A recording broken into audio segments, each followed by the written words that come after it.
A las 3 de la madrugada, una chica de 18 años yace inconsciente en el suelo de una madrileña calle. Ha caído desde un balcón. Un edificio en silencio, no hay testigos claros ni gritos registrados, solo un cuerpo joven, roto y una versión oficial que llega demasiado rápido. Ella era Sandra Mozarowski, una joven de apenas 18 años, actriz, conocida, expuesta y sola. No hubo una investigación exhaustiva, ni preguntas incómodas.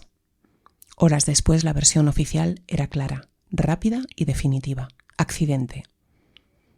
Pero alrededor de esa palabra empiezan a aparecer demasiados silencios. Informes médicos contradictorios, rumores que nadie quiere firmar, personas que dejan de hablar y una sensación persistente de que la historia se cerró antes de ser contada. Sandra vivía en una industria dominada por hombres adultos, en una España donde el poder todavía se movía en la sombra. Y hoy, casi 50 años después, seguimos preguntándonos lo mismo: ¿cayó o la dejaron caer?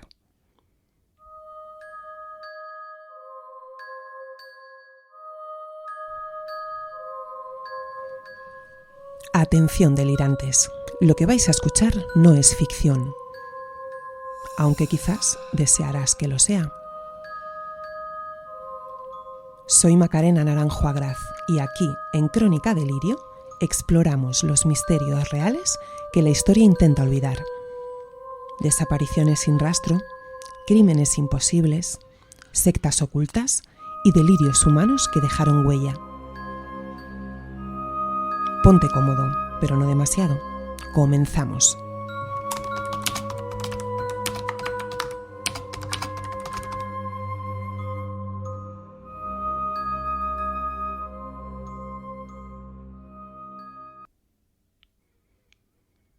Hola, delirantes. Si acabas de llegar, bienvenido a Crónica Delirio. Y si ya llevas un tiempo por aquí, gracias por seguir acompañándome una semana más. Y antes de empezar, déjame hoy detenerme un segundo. En estas últimas semanas, Crónica Delirio está creciendo, se está compartiendo más, se está comentando más y sobre todo se está escuchando mucho más. Aquí en España, pero también en el resto del mundo. Tenemos escuchas desde Chile, México, Países Bajos, Estados Unidos, Uruguay, Argentina, Colombia, Rumanía. A todos vosotros, muchas gracias. Este espacio nació para contar historias incómodas, casos que no encajan del todo, muertes mal explicadas, silencios que pesan más que las palabras. Vamos a entrar en uno de esos relatos que siguen hoy incomodándonos casi 5 décadas después. Hoy viajamos en el tiempo a la España de finales de los años 70. Un país que despertaba de una dictadura y que estrenaba libertades, que celebraba el destape, la modernidad y la democracia. Mientras todavía arrastraba estructuras de poder que no habían desaparecido del todo. En ese contexto apareció una joven actriz, menor de edad, con un éxito precoz y una muerte precipitada desde un balcón. Y una versión oficial que desde el primer momento dejó demasiadas preguntas sin responder. Hoy vamos a hablar del caso de Sandra Mozarowski y lo haremos con datos, contexto y valentía, sin olvidar el momento histórico en que se produjo y sin renunciar a formular las preguntas que durante años nadie quiso hacer. Ponte cómodo, ajusta el volumen de tus auriculares, porque esta no es solo la historia de una actriz que cayó al vacío. Esta es la crónica de un delirio. Comenzamos.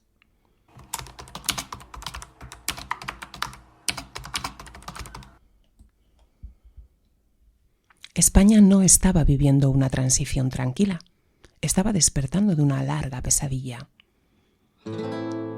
En 1975 había muerto el dictador Franco. Sin embargo, la dictadura no se evaporó del todo con él. Sus estructuras seguían ahí. En los juzgados, en la policía, en los despachos y en los silencios. Durante décadas el país había vivido bajo una represión sistemática, política, moral y sexual. El miedo no era una emoción, era una costumbre. Y de pronto, casi sin preparación, llegó la palabra mágica, libertad. Libertad política, sí, pero también libertad de cuerpos, de deseos, de imágenes. España pasó del blanco y negro a un color excesivo, a veces torpe, a veces violento. Y lo que durante años había sido pecado, censura o delito, empezó a exhibirse sin manual de instrucciones. Nació el llamado cine del destape, un fenómeno cultural que no fue solo erótico, fue simbólico. El cuerpo femenino se convirtió en escenario de una supuesta liberación, pero también en mercancía, en reclamo, en objeto de consumo rápido para una sociedad que confundía emancipación con exhibición. Las jóvenes actrices eran presentadas como iconos de modernidad, pero carecían de una protección real. No había protocolos, no había acompañamiento psicológico, no había límites claros. La industria funcionaba con reglas no escritas, favores, presiones, jerarquías masculinas heredadas del franquismo y ahora maquilladas de modernidad. Era una España donde todo parecía posible, pero no todo era seguro. La prensa comenzaba a sacudirse la censura, pero seguía practicando la autocensura. El poder político se reorganizaba, pero muchos nombres seguían siendo los mismos. Las élites no habían desaparecido, simplemente habían aprendido a adaptarse al nuevo decorado. En ese país ambiguo, excitado, contradictorio, una chica joven podía ser símbolo de libertad por la mañana y completamente prescindible por la noche. Y es en ese contexto donde aparece Sandra Moszarowski. No aparece como un caso aislado, sino como una pieza frágil dentro de una maquinaria que aún no había aprendido a cuidar a quienes decía liberar. Antes de hablar de su muerte, hay que entender el país en el que vivía, porque a veces los silencios más densos no los genera un crimen, sino una época entera que prefiere no mirar demasiado de cerca.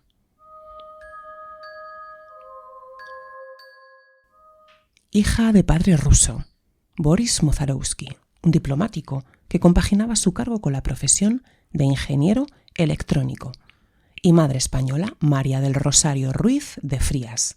Sandra era la pequeña de 3 hermanos. Cuando la familia se traslada a vivir a Madrid procedente de Tánger, Marruecos, donde había nacido Sandra, esta comienza sus estudios en el Liceo Anglo-Español de la capital, de donde pasa al Colegio Miguel de Cervantes, y allí deja los estudios de bachillerato en 1976.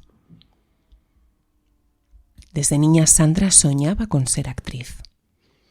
Con apenas 10 años debuta en la película El otro árbol de Guernica de Pedro Lázaga, dando comienzo a una fulgurante carrera artística centrada en una serie de producciones de alto contenido erótico y terror, entre las que destacan El Mariscal del Infierno, estrenada en el 74, La Noche de las Gaviotas en el 75, El Hombre de los Hongos, filmada en México en 1976, Hasta que el matrimonio nos separe en el 76, Abortar en Londres en 1977 o Ángel Negro en el mismo año, en la cual comparte cartel con un actor mexicano, Jorge Rivero. Intervino también en un par de capítulos de las series de televisión española Cuentos y Leyendas y Curro Jiménez. José María Íñigo la entrevistó en Televisión Española. Os dejo un pequeño fragmento. Bonitos ojos, y eso que estoy muy lejos de ella. Bonitos ojos tiene, preciosos ojos, Sandra Moszarowski. Buenas noches. Y si no, juzguen ustedes. Juventud, belleza. Y yo quiero acercarme un poquito más. A ver. Sandra, buenas noches. Sabemos que acabas de finalizar, creo, el rodaje de una película Hasta que el matrimonio nos separe. ¿Ese es el título? ¿Cómo ha ido el rodaje? ¿Cómo ha ido el rodaje?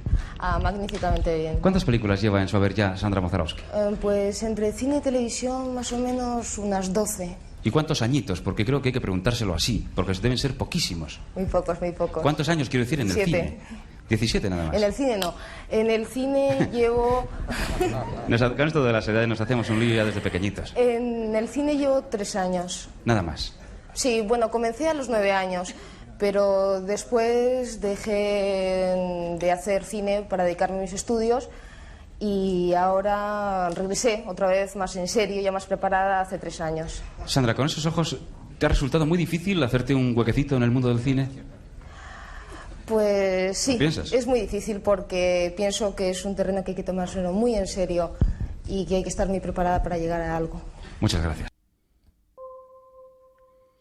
Sandra no era una actriz marginal. Trabajó con directores consolidados, rodó en España, en México, apareció en la televisión pública. Su carrera cinematográfica incluyó una veintena de películas consolidándola como una figura prometedora en la escena artística de la época. Pero su carrera estaba encasillada. Aunque soñaba con triunfar como actriz seria, Sandra pasó una temporada ganándose la vida haciendo aquel tipo de películas muy comerciales que escandalizaban a su conservadora familia. En palabras de la propia Sandra, «Mucha gente quiere herirme», dijo en una entrevista. «Dicen que soy una presumida, exhibicionista e incluso que no soy actriz y sí una tía buena. De estas equivocadas opiniones son culpables las películas en las que he intervenido, efectivamente como una chica mona, agraciada y tal. Ya sabes cómo es esto del cine». En la entrevista concedida pocas semanas antes de su muerte, lo deja muy claro. Sandra quería salir de ese circuito, estudiar, formarse, irse a Londres. Ese deseo de ruptura es importante. Sin embargo, su vida se truncó poco antes de mudarse a Inglaterra. Ella quería decidir, y esto introduce una pregunta muy incómoda. ¿Qué ocurre cuando una figura tan joven intenta salirse del papel que otros han escrito para ella?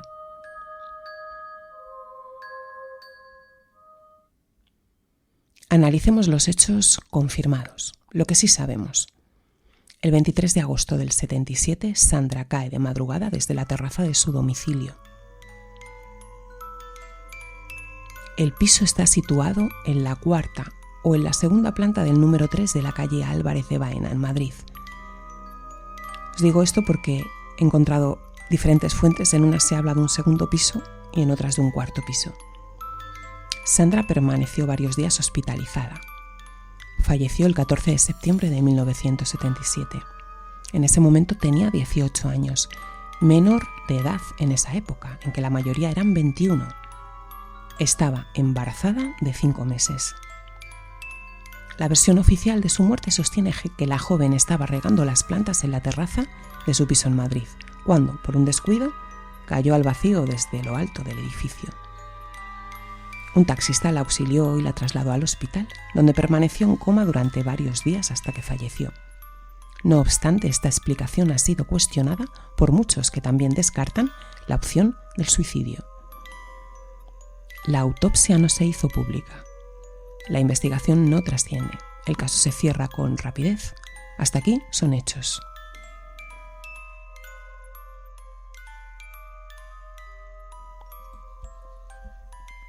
Hablemos ahora de las grietas. Cuando un caso no encaja, pero se cierra igual. Hay casos que se archivan porque se resuelven y hay otros que se archivan porque conviene que dejen de hacer ruido. El de Sandra Mozarowski pertenece a la 2ª categoría. Observando fotografías que podéis encontrar fácilmente en internet, se advierte que la barandilla de la terraza de Sandra era demasiado alta como para que alguien pudiera caer al vacío de forma accidental o casual. Las grietas no aparecen en un solo punto, sino que aparecen cuando se observa el conjunto de lo que sucedió. Porque no hay un relato claro de lo ocurrido la noche de la caída, no hay una reconstrucción pública de los hechos, no hay una autopsia difundida y no hay una investigación que trascienda la opinión pública. Y aún así el caso se cierra. La prisa institucional no se explica, simplemente ocurre.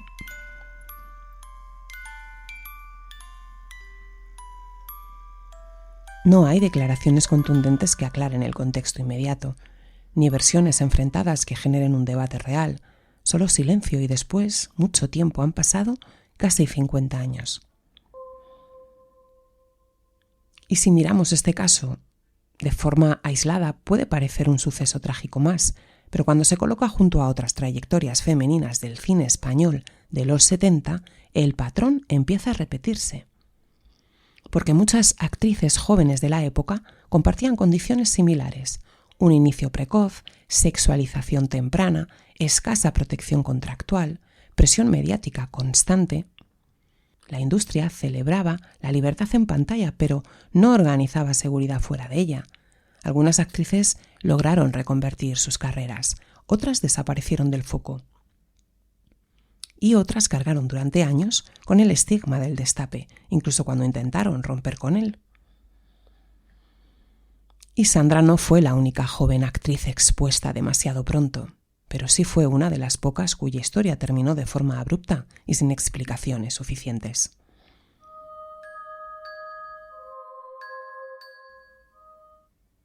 La comparación no sirve para igualar destinos, pero sí para entender el contexto. En aquel cine las actrices eran intercambiables. El sistema no estaba diseñado para cuidarlas, sino para utilizarlas. Y cuando una de ellas dejaba de encajar, quería cambiar de rumbo, su historia se volvía incómoda y el engranaje seguía girando sin ella.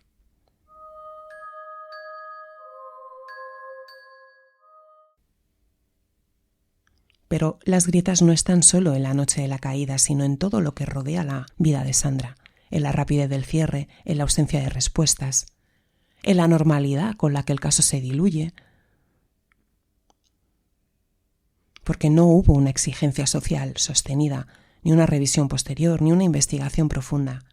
Y eso, más que cualquier teoría, es lo que hace que este caso no encaje, porque cuando un sistema funciona así, la pregunta deja de ser ¿qué pasó? Y pasa a ser ¿por qué fue tan fácil dejar de preguntar?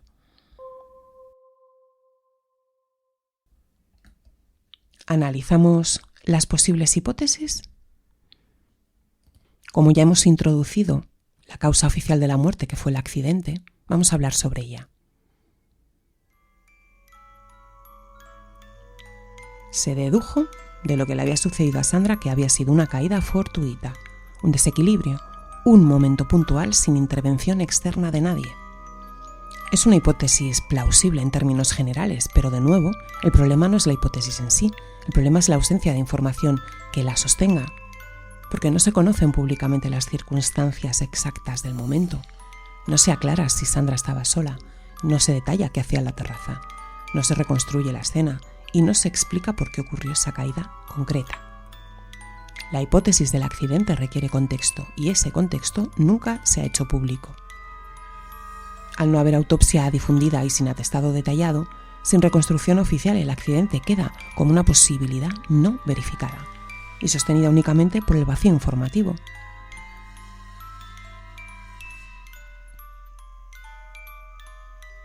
No hay una contradicción directa que lo invalide, pero tampoco hay datos que lo confirmen, y aún así el caso se cerró. Los accidentes, cuando son claros, se explican, y aquí no se explicó nada.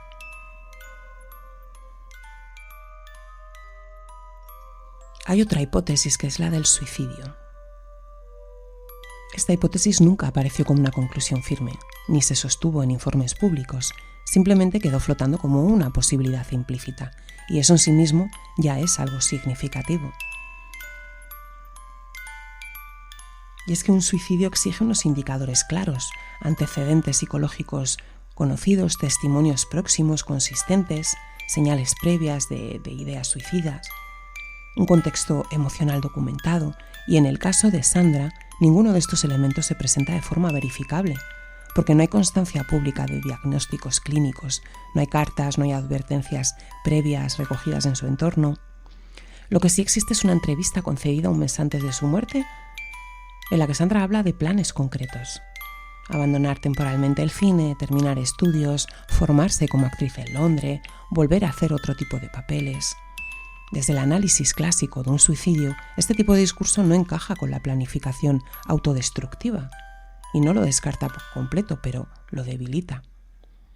Tampoco se hace pública la autopsia, un elemento clave para sostener o descartar esta hipótesis, y sin este documento cualquier afirmación pues queda incompleta. La investigación no profundiza, la prensa no insiste y el caso se cierra. Y esta hipótesis, la del suicidio, queda ahí como una explicación funcional, rápida, individual, silenciosa. Y luego hay otro elemento, y es que el suicidio como tal pues desplaza el foco de lo que ha sucedido, porque traslada la causa al interior de la víctima y reduce una muerte compleja a un conflicto interno personal. El suicidio queda así no como una verdad demostrada, sino como una hipótesis débil, mantenida más por omisión que por evidencia. Y esa fragilidad es precisamente una de las grietas más inquietantes de este caso.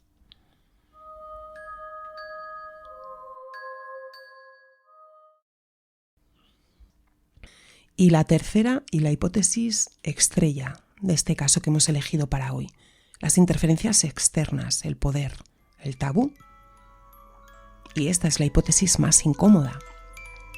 Y no porque sea la más sólida en términos judiciales, sino porque apunta a por qué el caso nunca se investigó a fondo. Con el paso de los años, diversas publicaciones y testimonios han sugerido que Sandra Moszarowski pudo haber mantenido una relación con Juan Carlos I, entonces jefe del Estado español. Debe decirse con claridad que no existe ninguna prueba documental que confirme esta relación. Ninguna investigación judicial, ningún testimonio directo verificado y ningún documento oficial. Pero también debe decirse otra cosa, que esta versión no surge en el momento de los hechos, sino cuando el relato de la transición empieza a ser revisado críticamente. Y durante muchos años el rey fue una figura intocable, símbolo de estabilidad, heredero de... es decir, una pieza clave del nuevo sistema. Y en ese contexto cualquier historia que rozase su entorno era sencillamente inabordable. No porque fuera falsa o verdadera, sino porque no podía formularse públicamente. Esta hipótesis sostiene que la muerte de Sandra Moszarowski no fue un accidente ni un suicidio, sino el resultado de una operación encubierta del Estado durante los primeros años de la transición. Es una tesis desarrollada por el investigador y escritor Javier Bleda, quien afirma que la actriz con apenas 18 años estaba embarazada de 5 meses del rey Juan Carlos y que se negó a abortar, lo que habría activado una maquinaria clandestina destinada a resolver el problema, entre comillas. A resolverlo para la corona, claro. Y según esta versión del periodista Javier Bleda, los hechos se produjeron en un contexto de impunidad estructural. Los servicios secretos heredados del franquismo seguían operando sin control judicial efectivo, y el monarca ya estaba protegido por la inviolabilidad e inimputabilidad constitucional, y en ese escenario determinadas decisiones podían ejecutarse al margen de la ley. La investigación se apoya principalmente en testimonios indirectos procedentes de entornos militares, policiales y periodísticos de la época, especialmente en el relato de Antonio Izquierdo, quien fue el último director del diario El Alcázar, un medio frecuentado por miembros del aparato de seguridad del antiguo régimen franquista. Estas fuentes hablaban abiertamente, en privado, de operaciones ilegales, llevadas a cabo para proteger intereses de Estado. La hipótesis sostiene que Sandra había sido arrojada desde el balcón de su domicilio y que el caso generó una cadena de víctimas colaterales, personas relacionadas directa o indirectamente con los hechos que murieron en circunstancias poco claras, incluidos presuntos ejecutores de la propia operación. No existen documentos oficiales que respalden esta versión. Sus defensores argumentan que precisamente por tratarse de una operación clandestina nunca dejaría rastro administrativo, y sus detractores subrayan la ausencia de pruebas materiales concluyentes. Lo que plantea esta hipótesis no es solo una muerte violenta, sino una pregunta de fondo.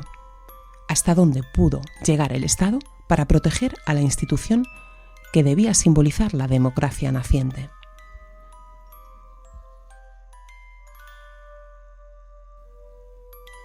Ninguna de estas hipótesis ha sido probada judicialmente, pero juntas revelan algo esencial.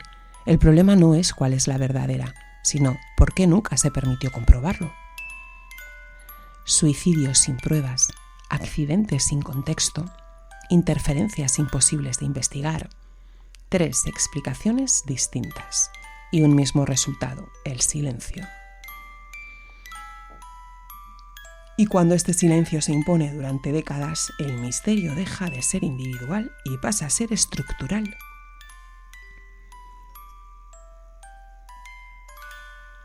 Desde un punto de vista sociológico, este no es solo un caso sin resolver, es un ejemplo de cómo funciona el poder en momentos de transición, porque se prioriza la estabilidad, se minimizan los escándalos, se protegen determinadas figuras y se sacrifican historias individuales. Sandra Mozarewski no encajaba en el relato heroico de la transición. Era joven, vulnerable y su muerte abría demasiadas preguntas.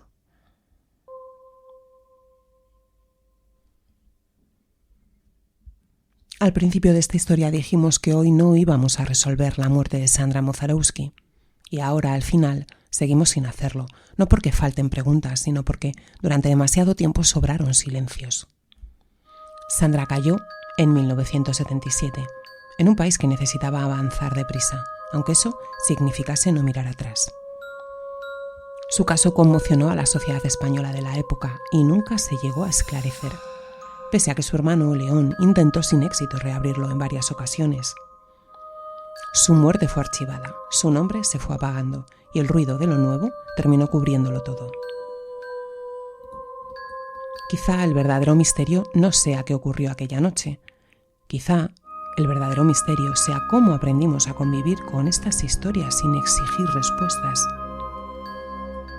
Porque cuando una muerte se vuelve fácil de olvidar, lo que queda en el aire no es un caso sin resolver, sino una sociedad que decidió qué preguntas no convenía hacer. Y ahora dime tú, ¿qué otras historias conoces que se quedaron atrás para que todo pudiera seguir adelante? Si este episodio te ha hecho pensar, compártelo. Puedes seguir escuchando Crónica Delirio y acompañarme cada semana. Nos escuchamos en la próxima Crónica del Delirio. Adiós.